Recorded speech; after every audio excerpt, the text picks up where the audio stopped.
ভারতের মহারাষ্ট্রে একটি কলেজে মুসলিম শিক্ষার্থীদের ফাঁকা ক্লাসরুমে নামাজ পড়াকে কেন্দ্র করে ব্যাপক তোলপাড় সৃষ্টি হয়েছে। সম্প্রতি রাজ্যের কল্যাণ শহরের আইডিয়াল কলেজ অফ ফার্মেসিতে ঘটে যাওয়া এই ঘটনা সামাজিক মাধ্যমে ভিডিও ভাইরাল হওয়ার পর উত্তেজনা ছড়িয়ে পড়ে।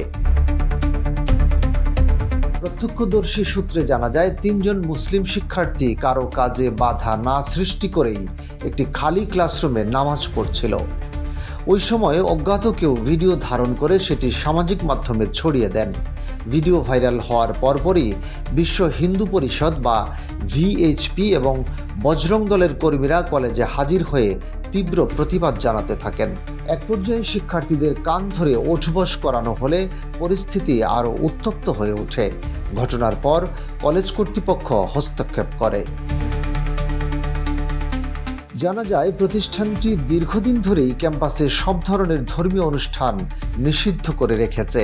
সেই নীতি লঙ্ঘনের অভিযোগে সংশ্লিষ্ট শিক্ষার্থীদের তলব করে প্রশাসন এবং শেষ পর্যন্ত তাদের ক্ষমা চাইতে বাধ্য করা হয়। উত্তেজনা ছড়ালেও শেষ পর্যন্ত কোনো সহিংসতা ছাড়াই পরিস্থিতি নিয়ন্ত্রণে আনে স্থানীয় পুলিশ। বিষয়টি নিয়ে এখনও কলেজ কর্তৃপক্ষ, শিক্ষার্থী বা ধর্মীয় সংগঠনগুলোর কেউই আনুষ্ঠানিক মন্তব্য করেনি।